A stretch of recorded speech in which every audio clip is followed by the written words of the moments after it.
श्री राधे राधे। हरे कृष्णा। सप्तम माला, पहली मणि। वेदशास्त्र इसलिए जगत का कल्याण करते हैं कि उनमें भगवान के गुण, महत्व, तत्व, रहस्य, स्वरूप, लीला, धाम और नाम आदि का विशद विवेचन है। दूसरी मणि, तीर्थ इसलिए पतित पावन है कि उनमें भगवान के प्यारे संतों ने निवास किया है। तीसरी मणि, भगवान का नाम ऐसा अमृत है जो किसी प्रकार के भाव कुभाव अभाव से जीव के साथ छुए जाने पर मनुष्य का बलात् कल्याण कर देता है। चौथी मणि, सच्चा वीर वही है जो संसार समर में जूझ कर प्रकृति पर विजय पाता है और भगवान के अमल अकल अनंत आनंद साम्राज्य को प्राप्त करता है।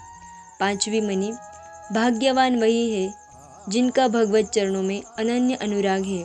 छठी मणि, जिस क्रिया से, अध्ययन से, स्थान से, संग से भगवान के भजन में बाधा होती है वे सब अनर्थ है।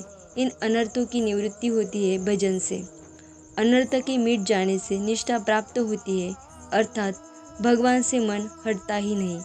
निष्ठा से रुचि, रुचि से प्रेम और प्रेम से आसक्ति उत्पन्न होती है। आसक्ति उत्पन्न होने के बाद फिर कुछ करना नहीं पड़ता, स्वतः भजन होता है। जब कामना वासना नष्ट हो जाती है तब भाव उत्पन्न होता है। भाव के प्रकाश में साधना के सब विघ्न मिट जाते हैं। परम भाग्यवान किसी व्यक्ति को श्री कृष्ण के किसी भक्त की अथवा श्री कृष्ण की कृपा प्राप्त होने पर यह भाव श्रवण कीर्तन आदि साधना के बिना ही प्राप्त हो जाता है। ऐसा कहीं कहीं होता है। इसमें साधना नहीं करनी पड़ती, हठात तरंग आती है, मन नाच उठता है और कामना वासना का नाश हो जाता है। सातवीं मणि, लोगों के देखने में वृंदावन धाम 8 कोस लंबा तथा 4 कोस चौड़ा है, पर भगवान का धाम अचिंत्य चिन्मय स्वरूप है। उसके एक एक धूलिकण में अनंत कोटि ब्रह्मांड का समावेश हो सकता है और है। आठवीं मणि, भगवान के परम भक्त के सिवा विषयासक्ति का गुप्त अंकुर सब में रहता है। ऊपर से तमाम घास जल जाने पर भी कहीं न कहीं जमीन के अंदर कोई अंकुर रह ही जाता है, पर जो भगवान के भक्त हो जाते हैं उनमें कहीं भी विषयों का अंकुर नहीं रहता, क्योंकि उनका जिम्मा भगवान ले लेते हैं। एक तो तैर कर जाए, एक को भगवान हाथ पकड़ कर ले जाए। इन पिछले भक्तों को किसी प्रकार का डर नहीं। ज्ञान आदि के रहने पर तो शायद मनुष्य गिर जाए, पर जो भगवान के भक्त हैं वे नहीं गिर सकते, क्योंकि उनको जीवन के आरंभ से ही भगवत चरणों का आश्रय रहता है। वे सब बाधा विघ्नों के मस्तक पर चरण रखकर चलते हैं। उनकी रक्षा भगवान करते हैं। योगी चाहे भ्रष्ट हो जाए, चाहे ज्ञानी पार न हो, पर भगवान के वास्तविक चरणाश्रित भक्त को भगवान अपने चरणों से, अपनी कृपा डोरी से बांधे रखते हैं। वह कभी गिरता ही नहीं। वही वास्तव में परम अभय है। वह पतन की आशंका के लेश की भी गंध नहीं। वह श्री कृष्ण की कृपा से सदा के लिए मुक्त हो जाता है। नौवीं मणि, जो श्री कृष्ण के अनुगत हो वह जड़ पदार्थ भी परम पूजनीय है, पर जो श्री कृष्ण के अनुगत न हो वह देवता भी सर्वथा अपूजनीय है। 10वीं मणि, भगवान की प्रकट लीला में जितने भी लीला सहचर, वात्सल्य, मधुर एवं सख्य भाव रखने वाले हैं वे सब के सब भगवान के ही स्वरूप है, क्योंकि वे सभी भगवान के पार्षद हैं। उनके द्वारा जो भी चेष्टा होती है, स्फुरणा होती है, वे जो कुछ भी करते हैं, करने की चेष्टा करते हैं, सब भगवान की इच्छा शक्ति से समन्वित लीला शक्ति के द्वारा होता है तथा वह सब भगवान की लीला का उपकरण है। 11वीं मणि, भगवान की बाल लीलाएं ठीक प्राकृत बालकों की भांति होती है। उनमें अप्राकृत भाव देखने को नहीं मिलता। अप्राकृत का यह विचित्र प्राकृतानुकरण देखने में बड़ा मनोहर होता है। जिनके संकल्प से अनंत कोटि ब्रह्मांडों का संचालन होता है, उनकी प्राकृत लीला को देखकर यह भ्रम होना स्वाभाविक ही है कि ये सर्वेश है कि नहीं। यदि कोई उनके चरणों की शरण लेकर माधुर्य ग्रहण करना चाहे तो उसे ज्ञात होगा कि अप्राकृत की यह प्राकृत लीला कितनी मधुर है। भगवान की भक्त वत्सलता एवं प्रेमाधीनता का यही पता लगता है। अखिल ब्रह्मांड पालक होकर भी वे अपने असीम ऐश्वर्य का जरा सा भी प्रकाश नहीं करते। बच्चों के साथ ठीक बच्चे होकर खेलते हैं, पर ऐसा नहीं मानना चाहिए कि वे कोई दंभ करते हैं। वे सचमुच ही खेलते हैं, सचमुच में सचमुच ही उन्हें इसमें आनंद मिलता है। आनंद को आनंद देना, आनंदमय में आनंद की कामना, स्पृहा उत्पन्न करना, यह भक्तों का ही काम है। आनंद का रस लेने के लिए ही भगवान वात्सल्य, सख्य आदि भक्तों के अनुरूप लीला करते हैं। अप्राकृत की लीला अप्राकृत है, पर देखने में प्राकृत सी लगती है। भक्तों को सुख हो, भगवान उसी प्रकार की लीलाएं करते हैं। भक्तों के सुख में उन्हें सुख होता है। उनकी श्री कृष्ण आदि अवतारों की लीलाएं नहीं है, वे तो नित्य होती है और नित्य होती रहेंगी। यह नहीं कि पहले नहीं थी, अब प्रकट हुई है। भगवान जिस प्रकार नित्य है, उसी प्रकार उनकी लीलाएं भी नित्य है। इनमें माई जगत का काम नहीं। जो भक्त इनमें आनंद लेते हैं, वास्तविक रूप में वे ही भाग्यवान हैं। 12वीं मणि, श्री कृष्ण जिनके नहीं उन्हीं को डर है। जिनके श्री कृष्ण है, जिनके पीछे पीछे श्री कृष्ण चलते हैं, जिन्होंने अपनी सारी संभाल श्री कृष्ण को सौंप दी है, उनको क्या डर है। वे तो सदा अभय विचरते हैं। जो श्री कृष्ण के अनुयायी है, जिनके रक्षक श्री कृष्ण है, विघ्नों की परवाह नहीं करते, वे विघ्नों की ओर बढ़ते हैं। इसका परिणाम यह होता है कि विघ्नों का विघ्नत्व मिट जाता है।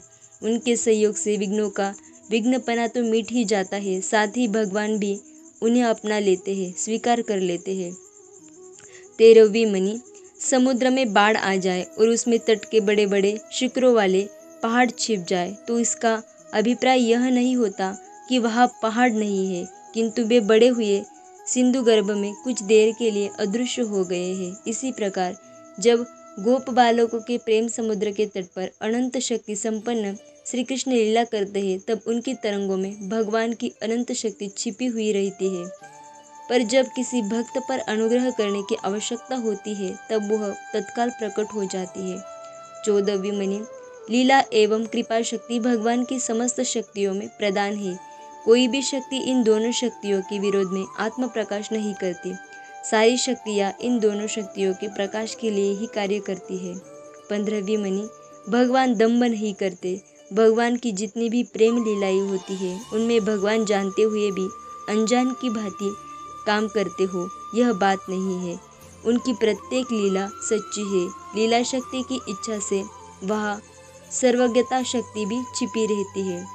16वीं मणि, कांच के आवरण में ढके हुए दीपक की लौ में सारे नगरों को फूंकने की शक्ति है, पर बिना प्रयोजन हुए तथा संयोग हुए उसकी वह शक्ति प्रकट नहीं होती। इसी प्रकार गोप बालकों के प्रेम के आवरण में ढके हुए श्री कृष्ण में सर्वज्ञता, ऐश्वर्य, अंतर्यामित्व आदि असंख्य शक्तियाँ वर्तमान है, पर प्रयोजना अभाव से उन शक्तियों का प्रकाश नहीं होता। 17वीं मणि, जीव की तुच्छ शक्ति के कांटे पर जब हम भगवान की क्रियाओं को तोलने जाते हैं, तब विफल ही होते हैं। पर यदि अपनी शक्ति को भूलकर श्री कृष्ण की अचिंत्य शक्ति की ओर ध्यान दे, तो हमें मालूम होगा कि उनकी अचिंत्य शक्ति के लिए कुछ भी असंभव नहीं है। 18वीं मणि, भक्त वत्सल भगवान अपने भक्त को इतना प्यार करते हैं कि भक्त के लिए विपत्ति लेश कण संभावना से ही वे अनंत शक्ति संपन्न और नित्य परमानंद स्वरूप होते हुए भी शक्ति रहित, अत्यंत व्याकुल, सजल नयन, हताश, निर्वाक, निस्पंद, व्यग्र, निरानंद हो जाते हैं। चिंतामणि चिंता सागर में डूब जाते हैं। वे इतने व्याकुल हो जाते हैं कि उन्हें कोई उपाय तक नहीं सूझता। वे किंग कर्तव्य विमूढ़ हो जाते हैं। भक्त रक्षा के लिए यदि भगवान में वास्तव में व्यग्रता प्रकट न हो, तो यह दंभ होता है, कपट होता है। पर भगवान में ऐसी बात नहीं। वे वास्तव में व्यग्रता का रसास्वादन करते हैं। वे कुछ क्षणों के लिए अज्ञ बनकर विज्ञ समाज में अपनी वह भक्त वत्सलता का उज्जवल दृष्टांत प्रकट करते हैं। भगवान की भक्त वत्सलता के व्यवहार की गंभीरता देवताओं की भी समझ में नहीं आती। वे भी उस समय अनिष्ट की आशंका से हाय हाय चिल्लाते हैं। 19वीं मणि, जो भुक्ति, मुक्ति तथा सिद्धि के लिए भगवान के पास आना चाहते हैं, वे निकट होते हुए भी अत्यंत दूर है। पर जो भुक्ति, मुक्ति एवं सिद्धि का त्याग करके केवल श्री कृष्ण सेवा के लिए ही उनके पास आना चाहते हैं, वे अत्यंत दूर रहते हुए भी निकट है। सब वस्तुओं को छोड़कर केवल श्री कृष्ण सेवा को ही चाहना निष्काम उत्कंठा है। इस निष्काम उत्कंठा तथा तज्जनित श्री कृष्ण कृपा से वे भगवान के पास तत्काल पहुंच जाते हैं। 20वीं मणि, जिस प्रकार भगवान अपनी माया शक्ति से जीवों को बांधते हैं और कृपा शक्ति से उनका बंधन मुक्त कर देते हैं, उसी प्रकार प्रेमी भक्त भी अपने प्रेम क्रोध से भगवान को बंधन में ले लेते हैं और अपने प्रेमानुग्रह से उनको मुक्त कर देते हैं। 21वीं मणि, श्री कृष्ण कृपा ही जिसके जीवन का एकमात्र बल है, उसके लिए कुछ भी असाध्य नहीं। जो श्री कृष्ण की कृपा से वंचित रहते हैं, वे यदि करोड़ों वर्षों तक साधना करते रहे तो भी दुस्तर संसार सागर से पार नहीं हो सकते। संसार सागर से पार होने का एकमात्र उपाय है कि श्री कृष्ण की कृपा, उनके चरणों का आश्रय। 22वीं मणि, लीलामय के लीला सिद्धांत को समझने के लिए लीलामय के चरणों की शरण लेनी चाहिए। जो अपनी विद्या और अपनी शक्ति के बल पर उनको समझना चाहता है, जानना चाहता है, वह न तो भगवान को समझ ही सकता है और न जान ही सकता है। वह असली वस्तु को जान नहीं सकता और उसमें अपनी माइक बुद्धि से, माइक समझ से प्राकृत भाव घर कर बैठता है। भगवान की लीला को समझने के लिए भगवान की कृपा पर भरोसा करना, अचिंत्य महाशक्ति की शरण लेना तथा श्री कृष्ण के चरणों का आश्रय ग्रहण करना चाहिए। नहीं तो विपरीत धारणा हो जाती है, विश्वास नहीं होता और उस लीला में रूपक कल्पना, दृष्टांत, प्रक्षिप्तता आदि दोष बुद्धि आ जाती है। इस प्रकार हम लीला कथा सुनकर अविश्वास करके नाना प्रकार के अपराध कर बैठते हैं। हमारे पाप के साथ साथ वक्ता को भी पाप का भागी होना पड़ता है। जो श्री कृष्ण लीला में जरा भी अविश्वास करते हो, जो अपनी विद्वत्ता के कारण उसे रूपक, कल्पना आदि बताते हो, उनके सामने लीला कथा नहीं कहनी चाहिए। श्री कृष्ण लीला उन्हीं के सामने कहनी चाहिए जो तर्क के स्थान पर विश्वास रखते हो तथा जो श्रद्धापूर्वक लीला कथा सुनना चाहते हो। भगवान की लीला अत्यंत गुह्य है। 23वीं मणि, श्री कृष्ण का ऐश्वर्य तो सर्वत्र व्याप्त है, उसे देखने के लिए प्रयास नहीं करना पड़ता, पर उनका माधुर्य बड़ा गोपनीय है। उसका प्रकाश उनकी कृपा के बिना नहीं हो सकता। उनका माधुर्य तो उनकी मुग्धता में ही है। वे जब बहुत बड़े होकर भी बहुत छोटे बनते हैं, ज्ञानमय होकर भी अज्ञ बनते हैं, प्रेमी भक्तों के साथ मिलन एवं विरह की लीला करते हैं, उस समय उनका माधुर्य सिंधु उमड़ता है और उसमें ऐसी बाढ़ आती है जिससे सारा जगत आप्लावित हो जाता है। 24वीं मणि, ब्रज की गोपियाँ वात्सल्य और मधुर प्रेम की कल्पलताएं हैं, जो कृष्ण रूपी कल्पवृक्ष से नित्य लिपटी रहती है। 25वीं मणि, सचमुच जिनका मन श्री कृष्ण को प्राप्त करने के लिए व्यग्र हो जाता है, जो श्री कृष्ण को पाने के लिए पागल हो जाते हैं और उनकी ओर दौड़ पड़ते हैं, जिनमें श्री कृष्ण प्राप्ति की लालसा आत्यंतिक रूप से जागृत हो जाती है, वे पद अपद क्या देखते हैं, वे कब हिसाब लगाते हैं इस रास्ते में कितना क्लेश है, उनको कौन रोक सकता है, उनकी उद्दम गति में कौन बाधक हो सकता है, उनको कोई दुख रोक नहीं सकता, दुख उनके ध्यान में आता ही नहीं। स्त्री पुत्र, धन मान, कीर्ति आदि की लालसा उनको मोहित नहीं कर सकती। हजारों लाखों दुखों को भी वे दुख नहीं मानते। 26वीं मणि, भगवान श्री कृष्ण अतर्क्य है। उनके स्वरूप का, ऐश्वर्य का, माधुर्य का तर्क से अनुमान नहीं हो सकता। तर्क के लिए किसी दृष्टांत की आवश्यकता होती है, पर भगवान के लिए कोई दृष्टांत लागू नहीं होता। भगवान का ऐश्वर्य, माधुर्य स्वरूप भगवान के लिए ही संभव है। अतएव दृष्टांत विहीन जिनके लिए कोई दृष्टांत संभव ही नहीं, के विषय में तर्क आदि करने की संभावना ही नहीं है। 27वीं मणि, श्री भगवान स्वप्रकाश परमानंद स्वरूप है। वे अपनी कृपा शक्ति से जिनके गोचर होना चाहते हैं, केवल वे ही उन्हें देख सकते हैं। चक्षु आदि कोई प्राकृत इंद्रिय उनका प्रकाश नहीं कर सकते।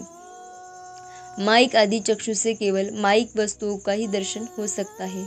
28वीं मणि, श्री कृष्ण के स्वरूप को, श्री कृष्ण के ऐश्वर्य को, श्री कृष्ण के माधुर्य को ग्रहण करने की शक्ति किसी में नहीं है। जिस पर भगवान कृपा करते हैं वे ही उन्हें देख सकते हैं, जान सकते हैं। यदि भगवान कृपा न करे तो कोई भी अपनी शक्ति से न उन्हें देख सकता है और न जान ही सकता है। भगवान जब कृपा पूर्वक किसी की माया अंधता दूर कर देते हैं, तभी वह पुरुष उन्हें जान सकता है, देख सकता है। 29वीं मणि, भगवान के चरणों का आश्रय ही जीवन का चरम लक्ष्य है और वही परम आश्रय है। 30वीं मणि, जीवन का परम पुरुषार्थ क्या है? भगवान की प्राप्ति। जब तक उसे भगवान की प्राप्ति न होगी वह सुखी होगा ही नहीं। जीव अनादिकाल से अविद्या से बंधा है, अतः वह स्व प्रकाश को छोड़कर अविद्या की ओर दौड़ता है। जैसे नींद में सोया हुआ आदमी स्वप्न में देखता है जगा हुआ हो, उसी प्रकार अविद्या में फंसे हुए जीव अपने को जगा हुआ मानते हैं। यह भी अविद्या का एक स्वरूप है।